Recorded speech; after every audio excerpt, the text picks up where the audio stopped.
Monday to everyone. Jim Williams here along with Chris King. And Chris, we had a wild weekend in the NFL and on the hardwood. And so here we are back here on Monday, hoping that it's a better day, as the old saying goes. Well, I mean, obviously, you hope for some better days for some of these teams. There were some rough games. We had 2 games go to overtime in the NFL just in the late window yesterday, which were entertaining. And then you had the Sunday night game where they had an explosion of points, and I think the Bears were surprised that they actually, scored 30 points. But they scored 27 of them in the first half and then forgot to do anything in the second half, which is why they lost going away. And like we talked about on the Bucs report pregame yesterday, had you followed us there, you could have taken the Chargers over the Giants and the Packers over the Bears. And what do you know? That was another 2 team that would have panned out for you. Yeah. It was, it seems as if Aaron Rodgers can just lay his jersey out on the field and beat the Bears. I don't think he even has to show up.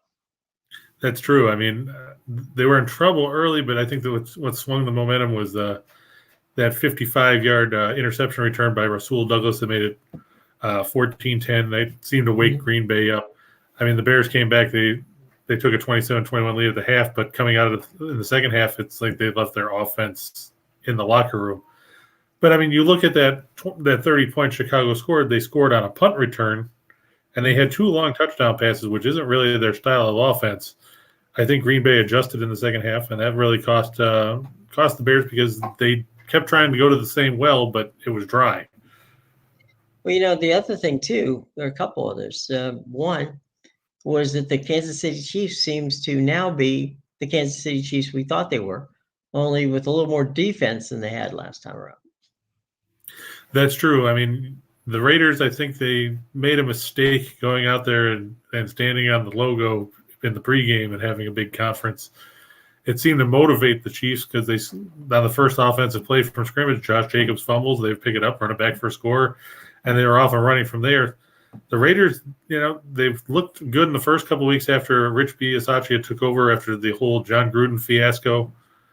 But after that, they've kind of fallen back off. They beat Dallas on Thanksgiving, but they've lost a couple in a row now, and now they're back on the fringes of the playoff picture with a really rough schedule down the stretch.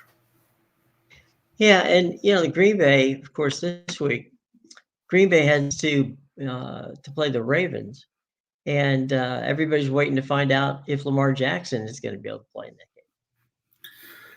Well, I mean, let's face it, the Browns really shut down Baltimore when Lamar was in there, and when he went out, I mean, they actually scored more points in the second half with Tyler Huntley. And you have to wonder if Huntley, is a more polished passer, even with his limited action at this point, than Jackson, because Jackson's tendency is you look at one guy, he's covered, he starts scrambling around, and eventually he'll throw a 3-yard pass that somebody will turn into a 15-yard gain by running after the catch. We see it all the time with Mark Andrews. And that doesn't really work because sooner or later something's going to happen where you're going to get hit, you're going to get knocked out, and then what happens after that? Baltimore has to find a more cohesive passing attack if they're going to have any kind of threat in the AFC. I mean, as it is, they were lucky that Cincinnati lost in overtime, or we'd be talking about the Bengals atop the AFC North right now. Sure. And it's they don't have an easy ride the rest of the way, so we'll see how that plays out. We talked about it already, the Bills and the Bucs yesterday. It was entertaining. It was strange. And there was some questionable officiating. There's no question about that. But what I will say about that game yesterday is this. Tampa Bay was up 24-3 at the half. And it reminds me a lot of Rocky 1, where Apollo Creed just hammers on Balboa and knocks him down 55 times. He gets back up 56 times. And you think about in Rocky 2 when he's trying to get a rematch, and he goes and he talks to his trainer, Tony or Duke Evers, played by the late Tony Burton, and he says, "I saw you beat that man like I never saw a man get beat before." and the man kept coming after you.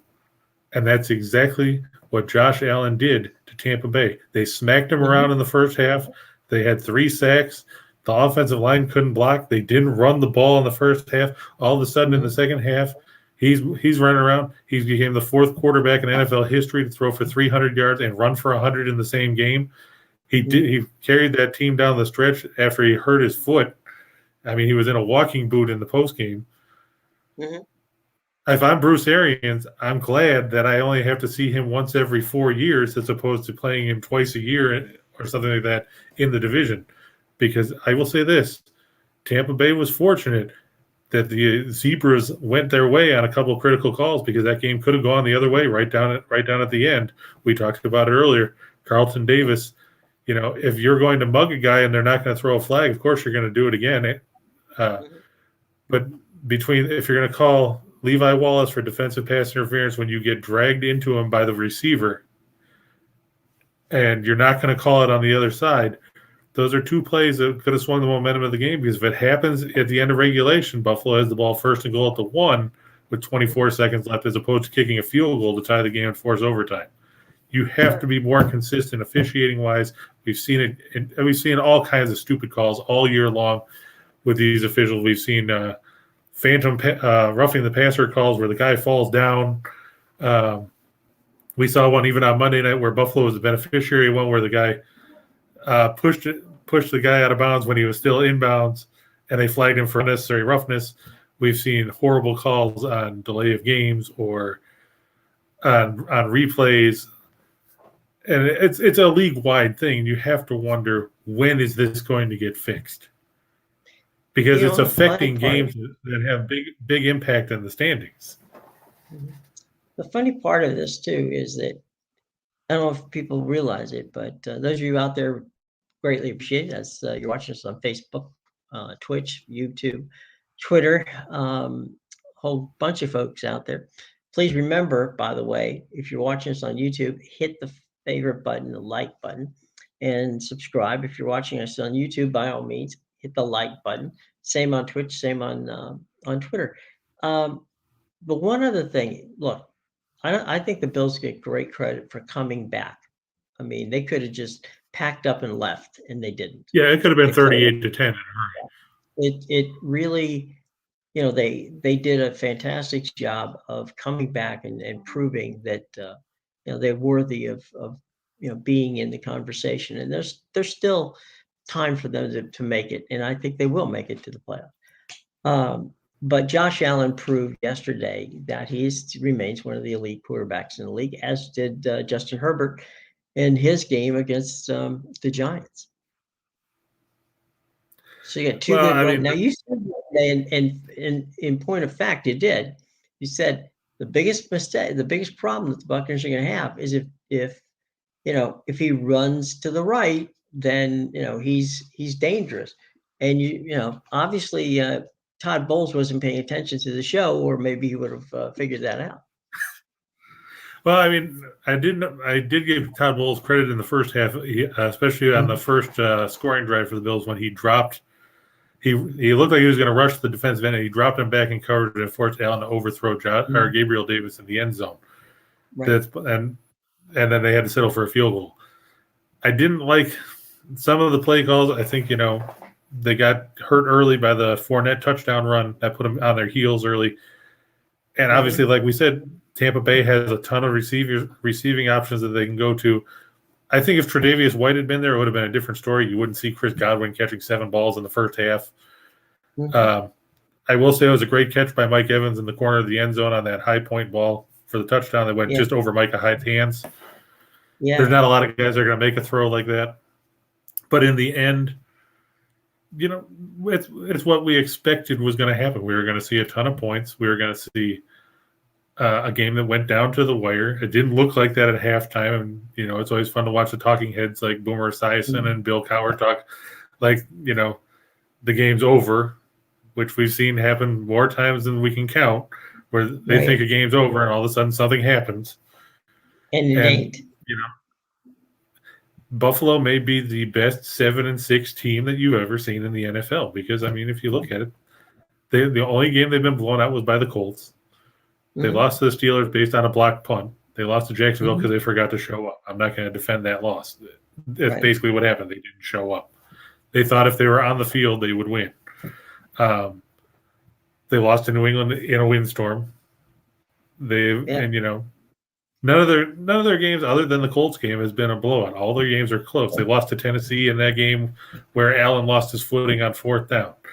If you talk about, you're basically a couple of plays away from, instead of being 7-6, you're 10-3. If Allen scores against Tennessee, that's a win. If you don't get a block punt against Pittsburgh, you probably win that game.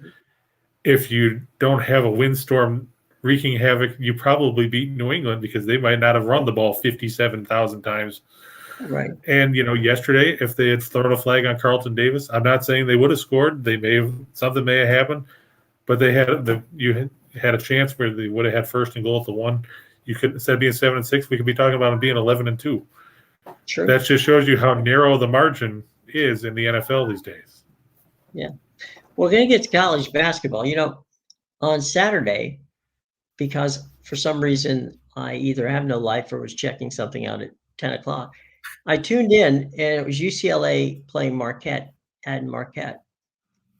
Marquette, in the first 8 minutes of the game, hadn't scored 10 points. They were shooting 16%.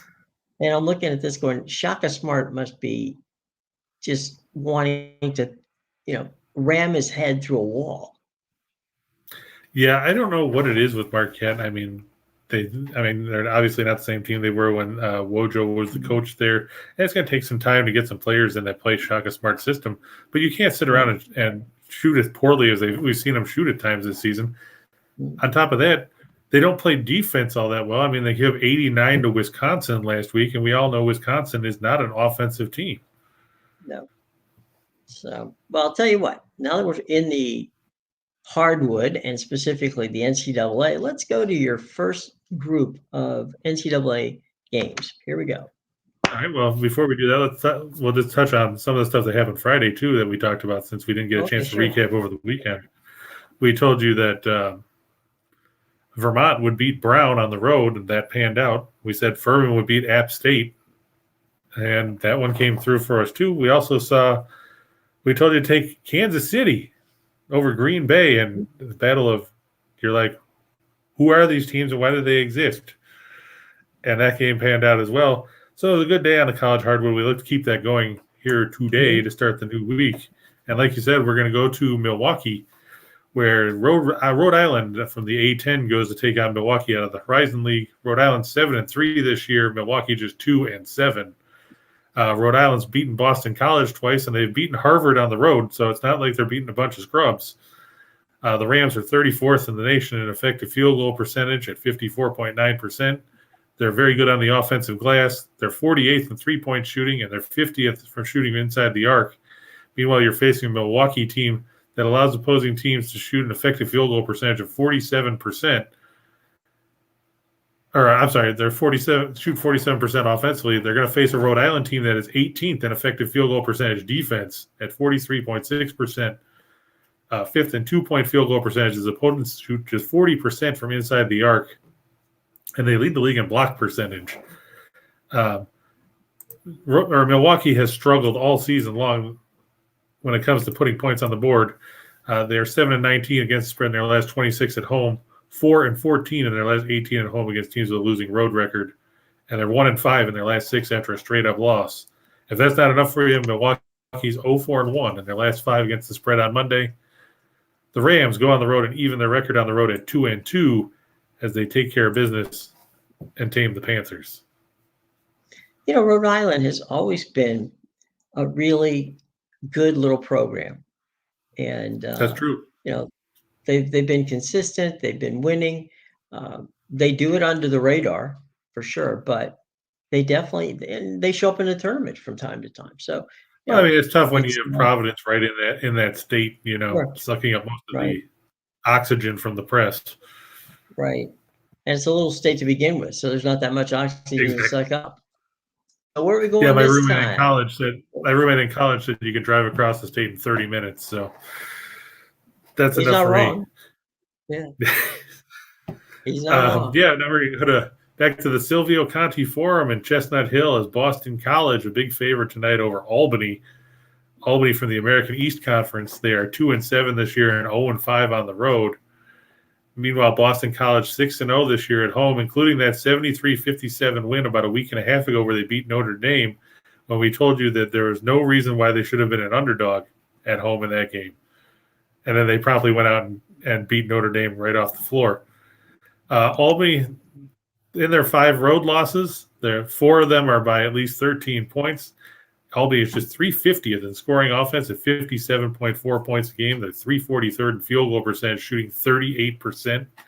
They are 4-13-1 in their last 18 against teams with a winning record. 1-4 in their last 5 after an ATS loss. 0-4 in their last 4 overall. Boston College 6-2 against the spread in their last 8 at home. 8-3 in their last 11 on Monday. You have to like the Eagles here. Like we said, they beat Notre Dame. They're playing well. They're 6-0 at home. Albany is an overmatched team. They don't have the weapons they've had in previous years when they would battle Vermont for American East supremacy. And I like the Eagles to pick up another win here, just for Cena there, since that's his neck of the woods. Elliot, Right. yeah, Rhode Island's a good team, and the Lions are the best 1-10-1 team ever. Find me another one that matches up with them. The Lions have been in a lot of games this season. They weren't yesterday, obviously. They got rolled by Denver. But they've had a chance to win a lot of games, and they probably could be a lot better than 1-10-1 at this point.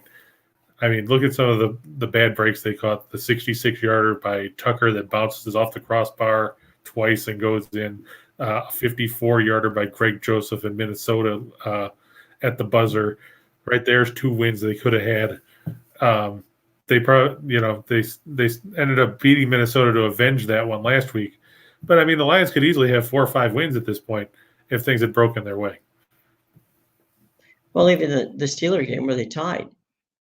Right. When the game that nobody wanted to win. Yeah, it's like, here, no, you take it. I'll take it. No, you take it. So yeah, it's pretty crazy. Silvio Conti Center, that sounds like an opera singer to me. Like they named it after an opera singer. But maybe it is. Anyway, who knows? You never know. You don't know. All right, moving on. This time we're headed to we're going to go North to Dakota State. The frozen tundra of North Dakota, where North Dakota State takes on Indiana State. It's the Summit League in the Missouri Valley. North Dakota State 6-4 this year. Indiana State just 4-5, and they've lost 4 of their last 5 games. Their lone win in that 5-game stretch for the Sycamores, a last-second 69-68 home win over Miami of Ohio. Indiana State 1-3 on the road this year. They beat Green Bay in their season opener 81-77. Since then, their 3 losses on the road have all come by at least a dozen. And Indiana State, they struggle on the defensive end of the floor. They are 305th in scoring defense, 295th in field goal percentage defense, and they are 330th in three-point defense. Meanwhile, they're going to face a North Dakota State team that they don't score a ton, but they're good on the defensive end of the floor. They're 95th in scoring defense at 64.1 points a game. They are 123rd in field goal percentage defense, holding opposing teams to 41% shooting. Indiana State clearly misses Tyreek Key, who's been their leading scorer the last 2 or 3 seasons. He's out for the year after suffering a shoulder injury last month. It's a big blow to the Sycamores, who now have to rely more on Cooper Neese and company to try and carry the load. Meanwhile, North Dakota State's won 4 out of 6. They beat CSU Northridge 68-54 at home their last time out, and they're 4-1 in their last 5 on Monday. I'm really surprised that the line is this small. It actually opened at North Dakota State by 3. It's gone down since that point. Indiana State, they're a weak defensive team. They don't play well on the road. I'm going to take the Bison at home to pick up the win here in what could be frigid conditions. Yeah, and just for a point of reference, Larry Bird doesn't play for Indiana State anymore, so your chances of having the Birdman come and bail you out. I wonder if they can find it. I wonder if they can find some loophole where he can get eligibility. I know. I imagine Larry, even though he has put on a little weight, probably could still score 12 or 14 points for you off the bench. I mean, they could do worse. That's true. All right, so we headed out to North Dakota. Where are we going now on our travel log through the We're NCAA? going to go to the Garden State. The Princeton Tigers favored by 6 over good old Maryland, Baltimore County. Now, this is not the Ryan Odom coached team that upset Virginia in the tournament a couple of years ago for that 16-1 Yeah, the first upset. one to beat a Now Jim 16. Ferry. Yeah, it's now Jim Ferry running the show out there. UMBC, they're 5-4 on the year. Princeton's 8-3. The Retrievers have dropped 2 in a row. They were just stomped 100-71 by Georgetown on the road, dropping them to 1-4 on the road this season. Meanwhile, they're going to face a Princeton team that has won 3 in a row overall, and they're 5-0 at home on the year. Princeton is a very effective offense that goes back an eternity to the Pete Carril days with the backdoor cuts and everything else. Princeton is 19th in effective field goal percentage at 56.1%. They only turn the ball over on 15.6% of their possessions. They are 38th in three-point shooting and 32nd in shooting from inside the arc. Meanwhile, UMBC 258th in effective field goal percentage defense, 264th in two-point field goal percentage defense, and 310th by giving up offensive rebounds on 1 out of every 3 misses by the opposition. UMBC 2-5 in their last 7 after a straight-up loss by at least 20. They're 1-4 in their last 5 on the road, 1-4 in their last 5 as an underdog. Princeton 7-3 in their last 10 after an ATS win, and they're 7-3 ATS in their last 10 as a favorite. Princeton's played some good basketball. They're going to be make some noise in the Ivy League. You always hear about Harvard and Yale, but this could be another year where Princeton and teams like Cornell and even Brown, who played well the other night and they lost to Vermont. The Ivy is such a small, compressed postseason tournament where you only get 4 teams in there. It's going to be a lot of scrapping for those spots. But with Penn down and Columbia down, this could be time for somebody like Brown or Princeton to move up and make some noise. Yeah, and Tommy Amaker at Harvard has a good team this season too. So it'll be Hey, John, how do interesting. I know you're in New Jersey? We know that he's from Massachusetts. It's not my fault that you're in New Jersey. What do you mean you can't bet in New Jersey? Are you just saying you can't bet on Princeton in New Jersey? I thought you could and bet. Joe and LGI, good to see you all as well. It's funny. UMBC, it's about a 90-minute drive, so they could make it to Princeton and be there and watch the game tonight if that's what they wanted to do. So Princeton has always been a decent Ivy League team, as you said, going all the way back to PRL. And that those backdoor John Thompson III was there. All keep that same Pete Carril thing going. It's a disciplined defense and a disciplined offense from them. So let's go again. This time we are headed to. No, that was it for college. We were going to do the NHL, but guess what, guys? Tonight's game with the Flames and the Blackhawks is postponed because of the COVID outbreak with the Flames. 6 players and an assistant coach have entered the protocols in the last 24 hours. The Flames will not play tonight. They will not play tomorrow at Nashville. They will not play Thursday at home against the Maple Leafs. Their next game where you might see them on the ice will be Sunday. But in case you were wondering, we were backing the Flames to beat the Blackhawks on the road just because Chicago is terrible. They don't score. They score even less at home. The Flames are good defensively, and they're even better defensively at home. So, in case you were wondering, yeah, we'll save the slide for whenever this game comes back up. We'll just probably have to tweak some numbers, but obviously, Chicago and Calgary, they were the lone game on the slate. I mean, think about that. The Blackhawks could have gotten some national exposure, being on TV, and Calgary had to go screw it up for them. So, way to go, Flames. Sorry, Blackhawks. So, there you go. So that'll take us to the NBA Association. Here we go. Yep. And we're going to go to Indiana with the Pacers hosting the Warriors tonight. Golden State only a 3-point favorite, which seems a little low given the fact that Indiana has been so inconsistent this season. Granted, Golden State is coming off a 102-93 loss to Philadelphia on Saturday night, but they're still third in the league in scoring offense, and they are third in the league in field goal percentage this season, shooting 47% from the floor. They lead the league in scoring defense at just 100.4 points per game, and they lead the league in field goal percentage defense.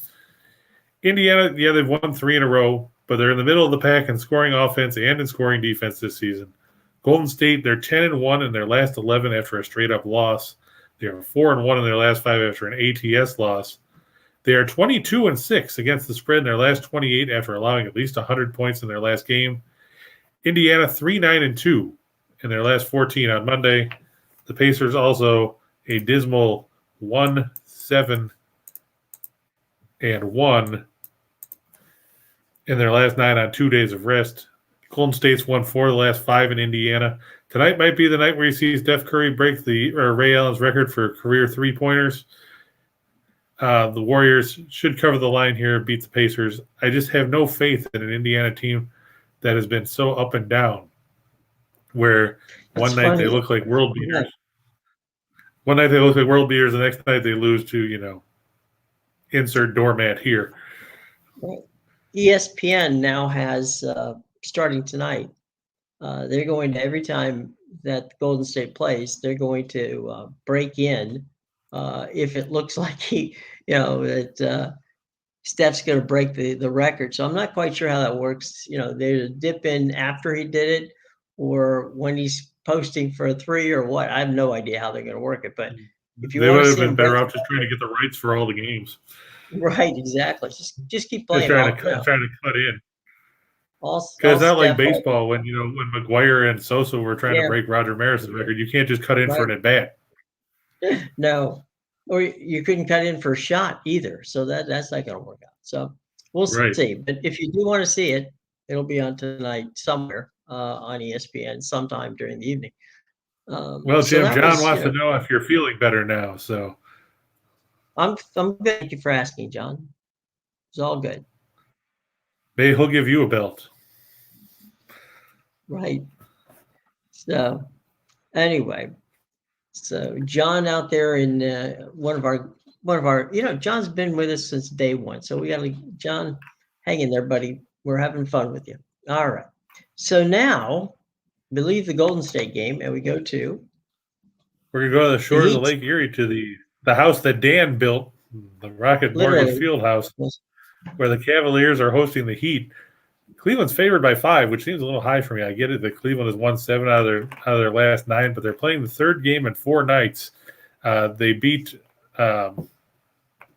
Sacramento Saturday night after winning on Friday, but they tailed off in the second half of that game against the Kings. They scored a franchise record tying 81 points in the first half, but only scored 36 in the second half of that game. That's going to take a toll on. I mean, the Heat coming in off a 118-92 clobbering of the Bulls, despite playing without Bam Adebayo, Jimmy Butler, Caleb Martin, Markieff Morris. Also, Shaq was not in the lineup for Miami. He won't be in the lineup tonight either. In case you were wondering, neither will LeBron or Dwayne Wade. Chris Bosh also unavailable for Miami. I don't expect a ton of offense here. Cleveland is second in the league in scoring defense. Miami is third. The Heat 6-2 in their last 8 after a straight-up win by double figures. They're 10-4 in their last 14 when their opponent allows 100 points or more. Like I said, don't expect a ton of offense. The Heat have won 11 or have gone 11-3 ATS in the last 14 meetings between these teams. They're out to avenge a blowout loss a couple weeks ago to Cleveland. Take the points in Miami. In what's going to be a good old-fashioned rock fight in the Rocket Mortgage Fieldhouse. Right. Well, I wonder if they financed that through Rocket Mortgage. Well, we'll have to ask about that. I wonder if they got favorable rates.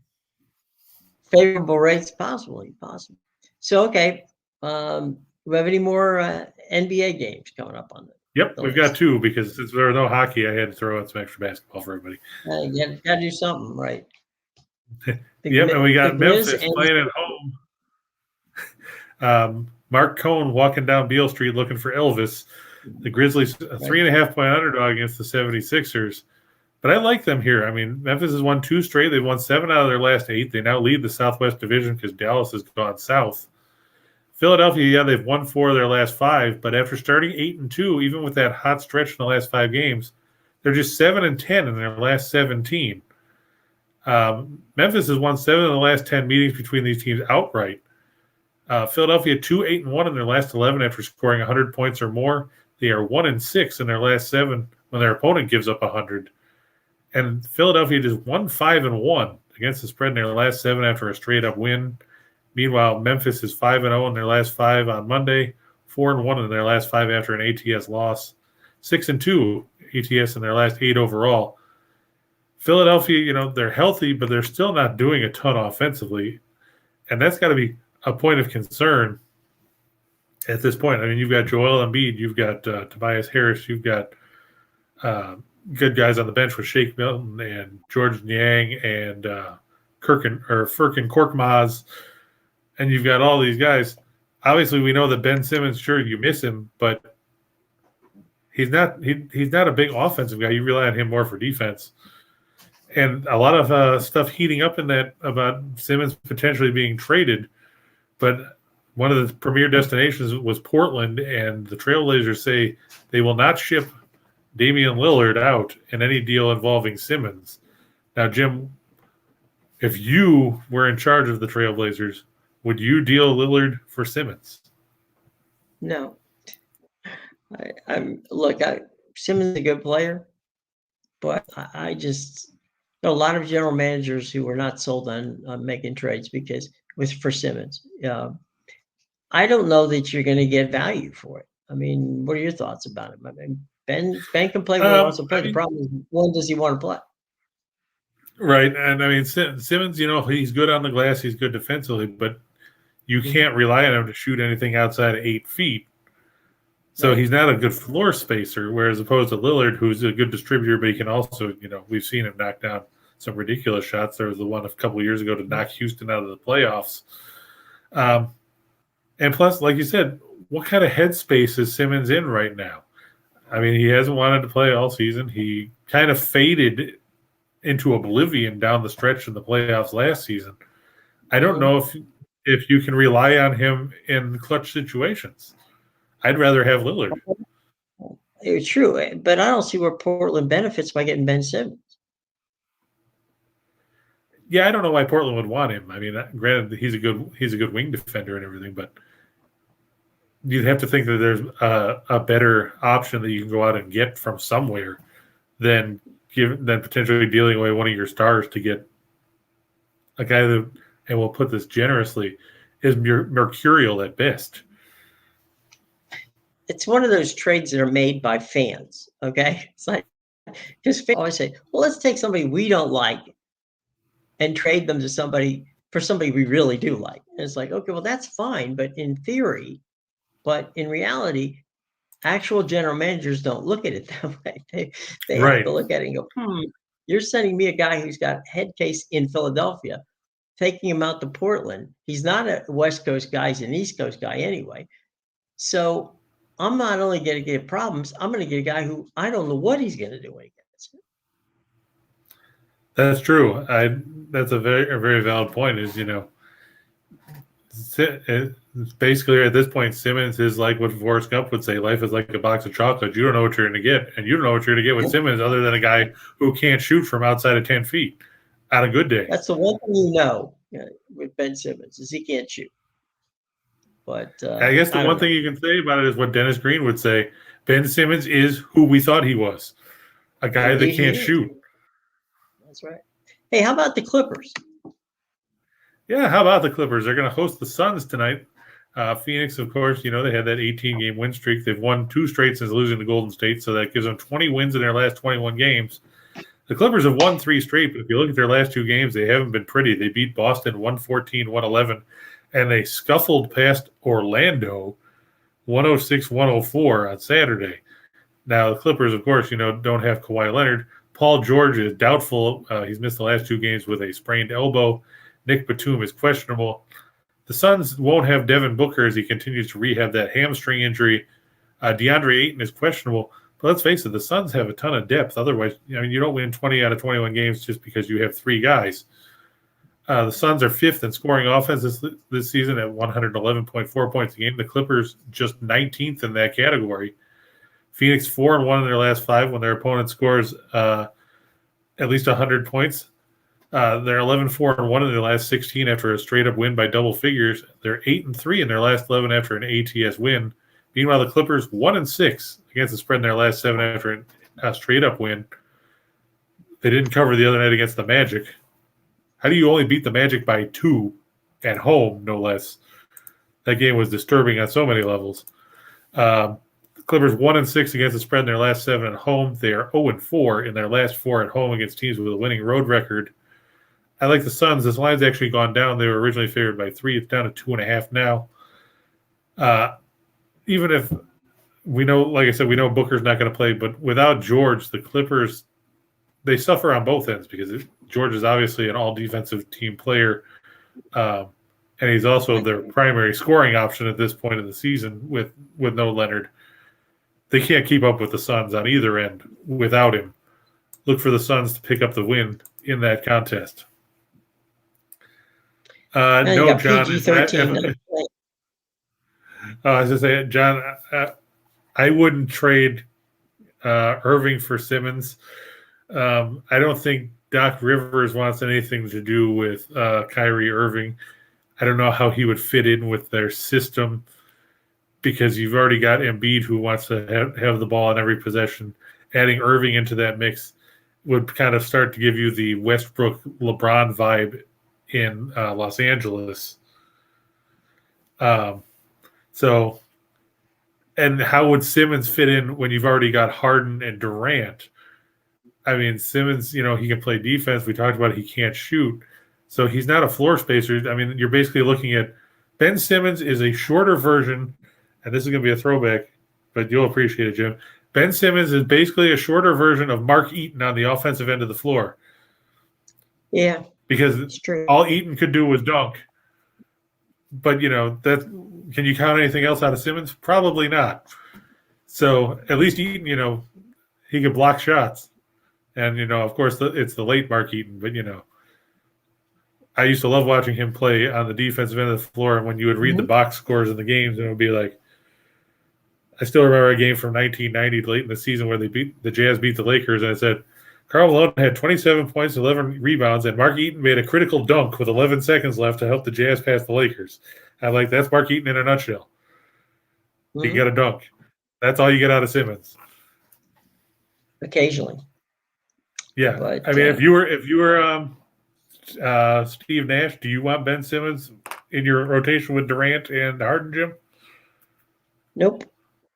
Thank you very much for asking.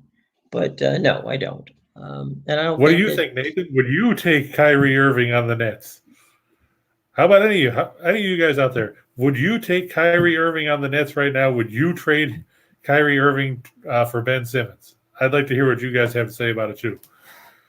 That's why we have you here, because we like to hear your thoughts. Right. We'll see what our poll takes into consideration here in a few minutes while we're talking about something else coming up. So, any more NBA, or are we going to the Monday night game? We are going to Monday Night Football. Coming to you live from the desert. Out there in the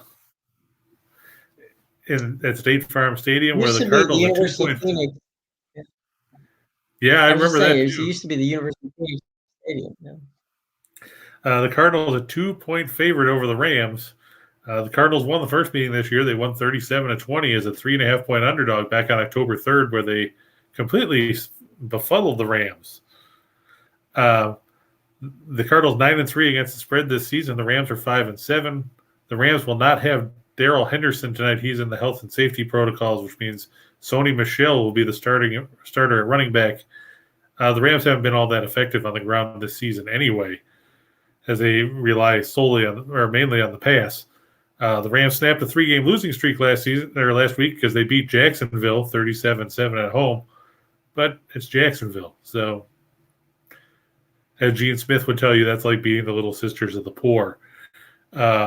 Chase Edmonds and Justin Pugh were both activated from injured reserve this week for the Cardinals. They're game time decisions tonight. Edmonds would be a real boost because that way the Cardinals could deploy him and James Conner in the backfield. The Rams 1-5 against the spread in their last 6 overall. They are 1-5 in their last 6 after giving up less than 15 points. The Rams 0-7 in their last 7 after an ATS loss or a straight up win by more than 14 points. Cardinals have covered in each of their last 4 against NFC West opponents. They are 8-2 against the spread in their last 10 overall. They're 6-2 in their last 8 following a straight up win. Let's face it, we've watched the Rams struggle in recent weeks. They haven't looked all that great since getting OBJ. The loss of Robert Woods was a massive blow to the Rams because he was their best blocking receiver, and he fit into that system so much better than OBJ does. OBJ's only caught 9 passes in 3 games. You have to wonder how long it's going to be before his dad starts putting up stuff on Instagram how Matthew Stafford won't throw him the ball like he did to get himself railroaded out of Cleveland. Kyler Murray is back. DeAndre Hopkins is back. Like we said, Edmonds could play tonight. And we talked about the fact that, we talked about it on the Bucs report yesterday, the Cardinals were winning games without DeAndre Hopkins, without A.J. Green, without Kyler Murray. They had Colt McCoy under center, and they were still winning games. With Murray back under center, he didn't have to do much last week against the Bears. They only had to throw 15 times, mainly because they were opportunistic defensively. They forced 4 turnovers, and it set up 4 scoring drives from inside the Chicago 30. When you're going on a short field, it makes life a lot easier for anybody. But I like the Cardinals at home in this one.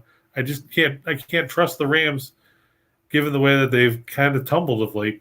And like you said on the Bucs report yesterday, you and Ray, the fact that they went out and got Von Miller and OBJ, you have to wonder, did that upset the chemistry in the locker room with all the other guys that were already there? I got to say, there's a lot of good young coaches in the NFL, specifically in the NFL West, with Sean McVay and, of course, Shanahan, with Kyle, and now with Cliff Kingsbury. But I don't see how you get, I know there's still 4 games to be played, but I don't see how you get out of this season without giving Cliff Kingsbury the Coach of the Year award. I mean, yeah, he's got to get some serious consideration for sure. I mean, if you look at the way things have gone, I mean, you might also see Zach Taylor get some consideration if the Bengals can get back on track. I mean, they took a heartbreaking loss yesterday after rallying to force overtime. And Brandon Staley with the Chargers has done some good work there too. True, yeah. But I mean, you can't discount what Kingsbury has done with an Arizona team that has been pretty mediocre for several years. Well, how many people win games with Colt McCoy as quarterback? It doesn't happen very often. Right. I mean, he's obviously bounced around the league. Yeah.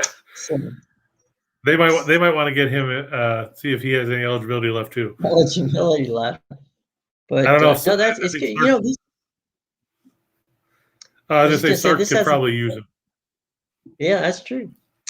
This is one of those games that it might be a very entertaining Monday Night Football game. It's got potential, and we'll see. But I mean, if the Rams are going to derail the Cardinals at all, with any chance of trying to, get back in the West race, they have to win tonight. If they don't win tonight, then that pretty much ends it for them with regard to getting the West. It pretty much also ends the 49ers' chances of getting the West. So this is a big game for the Cardinals and a big game for the Rams. Probably more obviously for the Rams than for the Cardinals. Yeah, it is. I mean, like we said, you lost 3 straight and then you beat Jacksonville, but that doesn't really move the needle because now you're going from a team that's only won a couple of games this season. Now you have to go on the road and beat the team that's ahead of you in the division that leads the NFC as far as the race for home field advantage goes. And if you don't come up with a win, you've got San Francisco chasing you down now from behind. You could end up behind them at this point. Sure. I mean, anything's possible in that regard. All right, so we've gone through college basketball. We know there's no hockey, although we did preview a hockey game that might have played tonight. which just Yeah, goes to you can show always you play that, it on NHL 22 on your Xbox right, or your exactly. PlayStation. And the important thing is that we gave you the knowledge, regardless of, we gave it to you for free, even though they didn't come play. All right. We hit the NBA and the association. We gave you Monday Night Football. So that leaves us only a few things left to go. And let's start with two for the money. Ready? Here we go. Yep, like I said, I like Golden State -3 over Indiana. It'll be weird if you're trying to watch stuff on ESPN and they keep cutting to Steph Curry during the middle of the Monday night game. All of a sudden you'll see Kyler Murray go back to pass, and then you'll see Curry fire up a brick, and then they'll go back, and you'll have no idea what happened because they'll have gone to commercial or something. And then you'll find out you missed a 78-yard touchdown pass that was tipped 6 times, bounced off somebody's helmet, and then you'll wonder why they did this in the first place, and then ESPN will never do it again. But yeah, I like the Warriors on the road. I just have no faith in Indiana. They can't put together consistent play for an extended period of time. And we talked about it a minute ago. The Clippers without Paul George, they struggle to beat Orlando. I can't see them beating a Phoenix team that's won 20 out of their last 21. On the other end, I like Princeton, like I said, -6 over UMBC. Princeton's played good basketball. The Retrievers coming off that 29-point beatdown at Georgetown. And let's face it, Patrick Ewing's guys haven't been great in the early going. So if you lose by 29 to them and you're facing a team in Princeton that's, they're more your speed as far as conference size, but they've won 3 in a row, and they're 8-3 on the year. They're unbeaten at home. I like the Tigers. And like I said, Cardinals over the Rams on Monday Night Football. We just talked about it. The Cardinals are good at defending the pass. They are getting healthier. You can't say that necessarily about the Rams, especially with a lack of a running game with no Henderson. That's going to put more pressure on Sony Michel, who hasn't really meshed in McVay's system. He's more of a complimentary back than a feature back at this point in time. And you have to wonder if the Rams can keep up. Should the Cardinals go back to their early season offense where they were scoring more than 30 points a game? Yeah, if they play tempo, that's going to be tough on the Rams. If they go tempo on it, and something we saw yesterday in the Buffalo game was in the second half. Buffalo played tempo against the Buccaneers, Right. and it wore them out by the end of the game. So it was because pretty you amazing. get worn out, especially when you're not moving the ball offensively. You can get worn out in a hurry. Right. Yeah, and the other two is the Cardinals have the talent to do that. So we'll see how that works out. By the way, you mentioned Georgetown. Georgetown did get a big win on Saturday over Syracuse in an old, Big East battle between two Big East powers back in the day when Patrick was playing center against Ronnie Cycli and those guys from Syracuse. So it was kind of believe me, it was not the same two teams, but they were wearing the jerseys, as the old saying goes. Well, I mean, the Big East in that era was great because you had Villanova, with Raleigh Massimino, you had St. John's. Chris Mullen was there at that point too. So I mean, you had a very good nucleus of teams in the Big East at that point. Yeah, and you don't see a ton of teams like that or conferences like that now. No, not where from top to bottom there you've got good coaches, good teams. It was a lot of fun in the good old days. Okay, we got and don't forget, Jim, we also had DePaul beat Louisville the other night. That's true. When we told That's you true. that, And they did. They beat them the Blue straight up. Demons were gonna go into the Yum Center. Yeah, and ate them up. Yeah, so DePaul's playing some good basketball right now. They are. Here we go for fourth of the show. Yep, I like the Hawks over the Rockets. I know they're giving 10 points. It's gone down from 11. Hear me out. I know the Rockets won 7 in a row before they lost to the Bucs on Friday night. However, all those games that Houston was winning with the exception of a win over Oklahoma City were at home. This game's on the road. The Rockets are 1-12 on the road this season. That's not a typo. They are 1-12. The one team they beat was Oklahoma City. That's not going to move the needle all that much. The Hawks play pretty well at home. Trae Young is healthy. I know they missed Bogdanovich. They missed DeAndre Hunter. But with John Collins and Young, They should have enough weapons to take down the Rockets. They won't have Kevin Porter or Daniel House once again. I like the Heat +5 over Cleveland. I just think Cleveland's going to run out of gas in the second half. They're playing their third game in 4 nights. I like the Raptors -4.5 over Sacramento. Sacramento, they fired their coach. Alvin Gentry's in there. It hasn't really done a whole lot. That should actually, and on the bottom, it should actually be -1.5. I forgot that it updated. When I updated the first one, I forgot to update the second one. North Dakota State's only favored by 1.5 over Indiana State. I like them at home. The Sycamores just struggle on the road. And like Jim said, Larry Bird not suiting up tonight. He's out with he doesn't care. Hey, Nathan has a question for you, buddy. Take a look and see what Nathan's got. Do I like the Bucs in the John, first half? John, no problem. Oh, John just wants us to tell us what the pick of the day is. I see. Yeah, I like the Bucs in the first half. I mean, they're playing a second game of back-to-back, but they're playing a Boston team that is inconsistent at best. And the Bucs, they were out. They managed to take care of the Knicks and get out of town early yesterday. So that works in their favor. Boston, they've just been too up and down. I mean, they lost to the Clippers. They lost to Utah. They've struggled on the defensive end. And they don't have the weapons to stop Antetokounmpo, and I mean that's a challenge for anybody. And Jason Tatum can't carry that team by himself, as much as he's tried to on several occasions. They need to get Jaylen Brown healthy. Marcus Smart needs to contribute more, and they have to rely on something more than the ghost of Al Horford in the low post in order to have success. So we've gone 2 for the money, we've gone 4 for the show, and now it's time to go crazy, folks. Here's Chris. You give him you'll give them the disclaimer. Any and all of these make for some really good betting. Here we go. Yeah, like we said, you can take any of these. You can take all of them. You can take 2. You can take 4. You can take 6. You can take whatever works for you. And a couple 8s. Yeah. Yep. And see how they pan out. I like Charlotte +2 over Dallas. Luka Doncic not expected to play tonight. I know the Hornets have a bunch of guys that are in the health and safety protocols, but let's face it, Dallas has been slumping, and it hasn't looked pretty. I like Memphis +3.5 over Philadelphia. We talked about that before. I like the Nuggets -4 over the Wizards. The Wizards have lost 4 or 5. They're coming off a 25-point shellacking at home to Utah. Kyle Kuzma apparently in the health and safety protocols for the Wiz. I would be concerned about that. Bradley Beal can't do it by himself. We've talked about some of the big keys for the Wizards was the presence of Montrezl Harrell and Kuzma helping shoulder the load.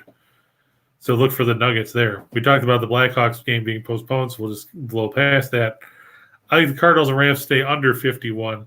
These two teams haven't gone over in back-to-back meetings dating back to 2013. Like we said, Arizona scored 37 points in the first one. The Rams might try to slow things down and try and keep the Arizona offense off the field, which will keep this one somewhere in the high 40s. I would imagine it'll probably be 27-20, somewhere around that range. Cleveland State. This is a bit of a strange one. Cleveland State, a 13-point underdog. They're going on the road to Oklahoma State in Stillwater. But Oklahoma State, they've already lost at home 3 times this season, which is including a loss earlier this year that was really awkward. They lost at home to Oakland in a game that back in November. They lost 56-55 to the Golden Grizzlies in what was a marquee win for that program out of the Horizon League. They're also coming off back-to-back home losses to Wichita State and Xavier. I mean, don't get me wrong. I don't think Cleveland State's going to pull out a win here, but I think that they can stay close enough. I mean, Dennis Gates, he's done some good stuff. They've won 6 in a row. They're coming off a double-digit win over Wright State after beating Northern Kentucky in their first 2 conference games of the season. Don't sleep on the Vikings here. Now, I'm not telling you to run out there because I think they're going to win outright, but given 13 points when you've lost 3 times on your own floor, including to another Horizon League team in Oakland, you have to think that Cleveland State can keep it close. Like we talked about earlier, Boston College minus 16 over Albany. Albany 0-5 on the road. I like Cal Poly over Portland. Cal Poly getting 5 points. Portland, they started the year strong, but they've kind of tailed off in their last few games. The Pilots, they're still 7-3. Take note, this is a Pilots team that has a new coach in Shante Legans from Eastern Washington. They also have an entirely new rotation from last season because everybody that played on this team last year transferred or graduated. While they're 7-3, they're coming off a home loss to VMI the other day where they gave up 90 points. Cal Poly, they don't score a lot, but they play good defense. I like the Mustangs to cover the line there.